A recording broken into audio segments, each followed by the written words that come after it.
जय हिंद दोस्तों। आज हम भारत के बजट सत्र में प्रसारित होने वाला या जारी किए जाने वाले भारत के आय व्यय के विषय में चर्चा करेंगे,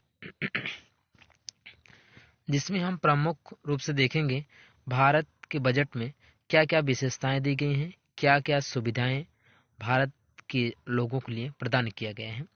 जैसे में इसमें से हम बात करते हैं प्रमुख विशेषताओं के।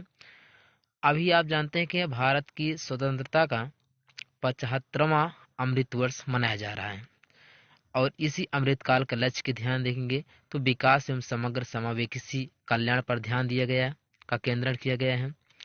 प्रौद्योगिकी जनित विकास, ऊर्जा संक्रमित एवं जलवायु परक कार्य का प्रोत्साहन दिया गया है। निजी निवेश से प्रारंभ होकर तथा बहुतायत सार्वजनिक पूंजी निवेश तक चलने पर संचक्र है।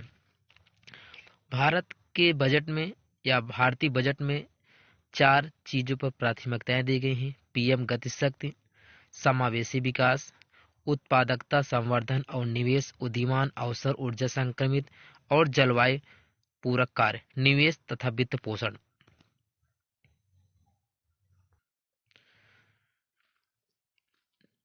चलिए आगे थोड़ा बात करते हैं, पूरा बात करेंगे। अभी अभी हम देखते हैं कि भारत में जो बजट बजट तैयार किए गए हैं, इसमें आने वाले पैसों का स्रोत क्या क्या है। आप मुख्य रूप से देख रहे होंगे सबसे ज्यादा जो भारत में पैसा आता है वो ब्रोविंग के माध्यम से आता है या उधार के माध्यम से आता है, जो भारतीय बैंकों के माध्यम से या विदेशी बैंकों के माध्यम से लिया गया लोन जो होता है उसके माध्यम से भारत में सबसे ज्यादा पैसा आ रहा है। दूसरा नंबर की बात करते हैं तो सर्वाधिक जो पैसा आने वाला है वो जीएसटी के माध्यम से, गुड सर्विस टैक्स के माध्यम से आता है जो 16% आ रहा है। उसके बाद कारपोरेशन टैक्स हो गया यानी निगम टैक्स हो गया या इनकम टैक्स हो गया, इन सब के माध्यम से भारत में पैसे का आगमन तेजी के साथ हुआ है, इन्हीं सभी के माध्यम से। और सबसे ज्यादा जो हुआ है वो भारत में लोन के माध्यम से हुआ है। भारत में खर्च होने की विषय बात करते हैं, जहां पर भारत ज्यादा पैसा खर्च कर रहा है उसमें सबसे ज्यादा होता है इन्वेस्टेड पेमेंट के रूप में, अर्थात जो बैंक का अनुदाय है, जो कर्ज कर्ज लिए गए हैं विदेशी बैंकों से, भारतीय बैंकों से, उनकी जो बैंक अदायगी है, ब्याज अदायगी है, उसके माध्यम से सर्वाधिक खर्च किए जा रहे हैं। दूसरे की बात करते हैं तो जो state shares of taxes and duties हैं, अर्थात भारत भारत यानी केंद्र और राज्य के बीच जो कर बंटवारा है इसमें खर्च किया जाता है, यानी राज्य को दिए जाने अनुदान संबंधी जो होते हैं। तीसरी बात करते हैं जो सेंट्रल स्टेट स्कीम्स हैं, अर्थात र- केंद्रीय सरकार की जो स्कीम है, योजनाएं चलती हैं, उसके माध्यम से पैसा खर्च किया जाता है। और इस पूरे बजट का 8% हमें डिफेंस पर खर्च किया गया है, खर्च करने की बात कही गई है। नेक्स्ट की बात कर लेते हैं। अगर हम भारत में प्रमुख योजनाओं के विषय में चर्चा करें कि 2022-23 में पैसा कहाँ पर कितना इन्वेस्ट किया जा रहा है, तो आप देखेंगे नेशनल हेल्थ मिशन जो है 2021-22 में यहाँ पर 34,947 करोड़ रुपए खर्च किया गया था, जबकि अब थोड़ा सा बढ़ा दिए गए हैं, वो 37,800 करोड़ रुपए खर्च करने की बात कही गई है 2022-23 में। जल जीवन मिशन की बात करते हैं, यहाँ पर 2021-22 में 45,011 करोड़ खर्च किया गया था, जबकि 2022-23 में 60,000 करोड़ करने की बात खर्च करने की बात कहा गया है। नेशनल एजुकेशन मिशन में अभी आप देखे थे 30,796 करोड़ रुपए खर्च किया गया था, अब वही बढ़ा करके 39,553 करोड़ खर्च कर दिए गए हैं। जबकि देखेंगे प्रधानमंत्री ग्राम सड़क योजना है, यहाँ पर 2021-22 में 140 करोड़ खर्च किया गया था, 14,000 करोड़ रुपए खर्च किया गया था, जबकि अब ये 19,000 रुपए करोड़ खर्च करने की बात की गई है, यहाँ इसमें भी बढ़ोतरी की गई है। पीएम किसान की बात करते हैं, 2021-22 में आप देखेंगे 67,500 करोड़ रुपए खर्च किया गया था, जबकि मात्र 500 करोड़ बढ़ाया गया है, अर्थात 68,000 करोड़ की गया है। इसमें आप जो ग्राफ देख रहे हैं बहुत ही हाई दिखा दिया गया है, जबकि किसानों को क्या बना जा रहा है, मूर्ख बनाने की बात की जा रही है। नेक्स्ट बात करते हैं भैया,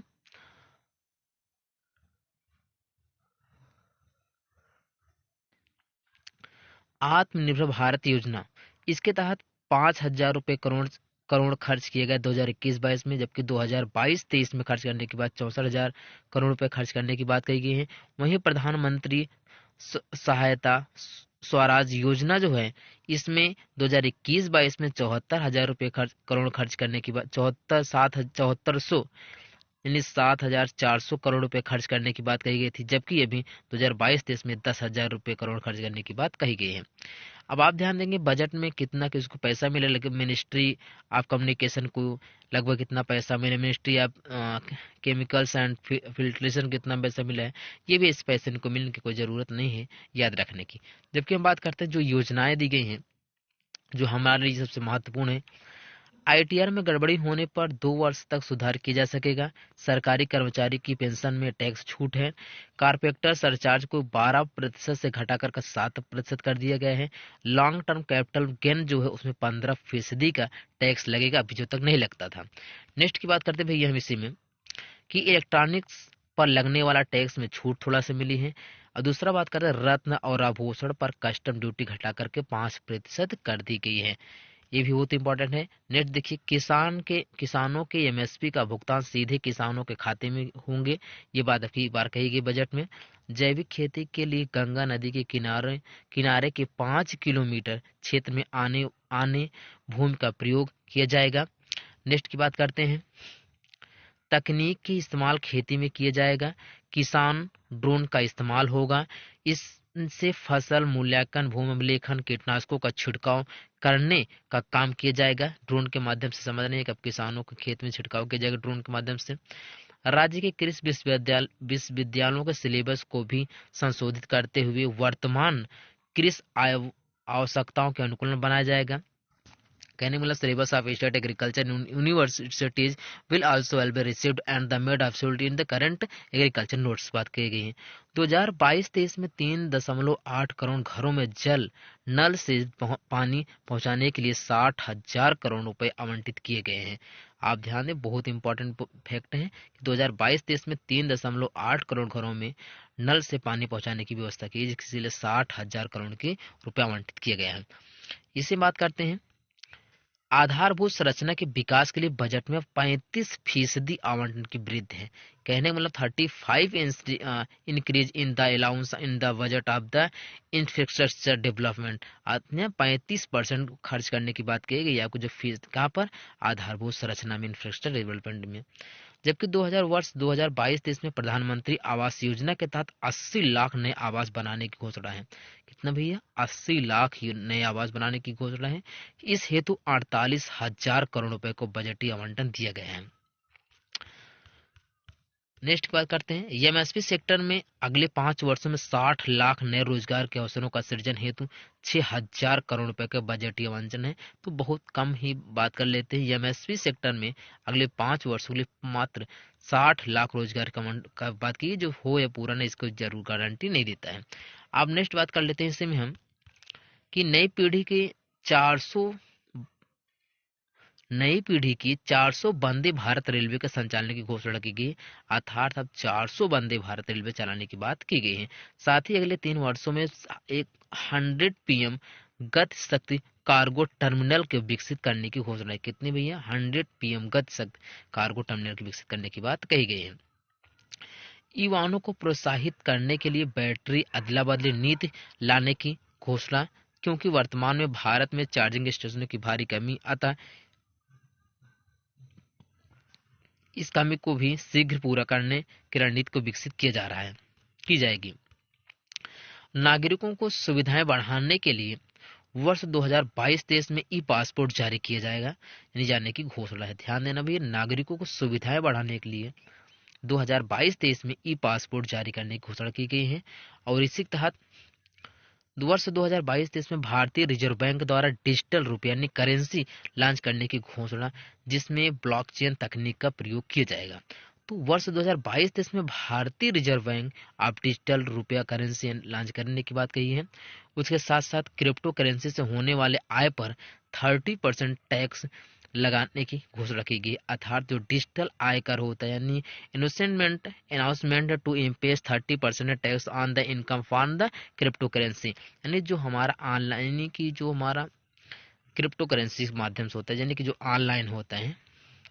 इसके बाद करते हैं ब्लॉकचेन और अन्य तकनीकी का इस्तेमाल करके डिजिटल करेंसी शुरू की जाएगी। आरबीआई 2022-23 में जारी करेगा, ये वित्त मंत्री ने हमारे कहा है, वित्त मंत्री निर्मला सीतारमण ने कहा है। इसके साथ साथ और ध्यान देते हुए थोड़ा से हम कि आगामी वित्त वर्ष में राष्ट्रीय राजमार्गों की लंबाई को 25,000 किलोमीटर की वृद्धि करने का लक्ष्य रखा गया है। 25,000 किलोमीटर से द कमिंग फाइनेंशियल ईयर यानी इंक्रीज करने की बात की गई, 25,000 किलोमीटर। पहाड़ी क्षेत्रों में सड़कों के विकास हेतु सार्वजनिक निजी भागीदारी फार्मूला को अपनाया जाएगा, ताकि यथाशीघ्र आधारभूत संरचना का विकास किया जाए, अर्थात पीपीपी पब्लिक प्राइवेट और पार्टनरशिप फार्मूला को अपनाया जाएगा। नेक्स्ट की बात कर लेते हैं इसे में हम। अब देखते हैं भैया कौन सी चीजें सस्ती होंगी, क्या चीजें महंगी होंगी। ड्राई क्लीनर सस्ता होगा, लोहे के उत्पाद सस्ते होंगे, पेंट सस्ता होगा, स्टील के बर्तन सस्ते होंगे, इंश्योरेंस सस्ता होगा, बिजली सस्ती, नायलॉन सस्ता, सोना चांदी प्लास्टर तांबे का सामान कृषि उत्पाद ये सब सस्ते होंगे। महंगे मोबाइल चार्जर हो गया, सूती कपड़ा, काटन, रत्न, अत्र, लेदर, जूता, सोलर इन्वेस्टर। सेब महंगा होगा, जो हम खाने वाले हैं। और काबुली चना आप समझ रहे हैं, यूरिया महंगा होगा, डीपी खाद होगा, दाल सब, पेट्रोल डीजल, शराब महंगी होगी, ऑटो पार्ट्स, यानी जो महंगे होने वाले चांस भी काफी ज्यादा हैं, हम आपके लिए देख लिए। इसमें छात्रों के लिए ई विद्या योजना चालू की करने की बात की गई है। इसके लिए भारत सरकार 200 नए टीवी चैनलों की शुरू करेगी और इसमें करेगा, और डिजिटल विश्वविद्यालय की घोषणा भी की गई है, यानी भारत में डिजिटल विश्वविद्यालय बना जाए। कहाँ बने कोई बात निश्चित नहीं है। डिजिटल कक्षाओं की स्थापना का प्रोत्साहन किया गया है। इस हेतु शीघ्र ही सरकार एक क्लास एक डिजिटल बोर्ड की नीति लाएगी। क्या लाई? इस हेतु शीघ्र ही सरकार एक क्लास एक डिजिटल बोर्ड की नीति लाने की तैयारी कर रही है, यानी करेगी 2022-23 में। कक्षा 1 से 12 तक के छात्रों को उनकी क्षेत्रीय भाषाओं में शिक्षा दी जाएगी। कहने का मतलब student of classes 1 to 12 will be taught in their region language की बात की गई है। शिक्षा में भारतीय भाषाओं को सम्मिलित करने का प्रयास किया गया है।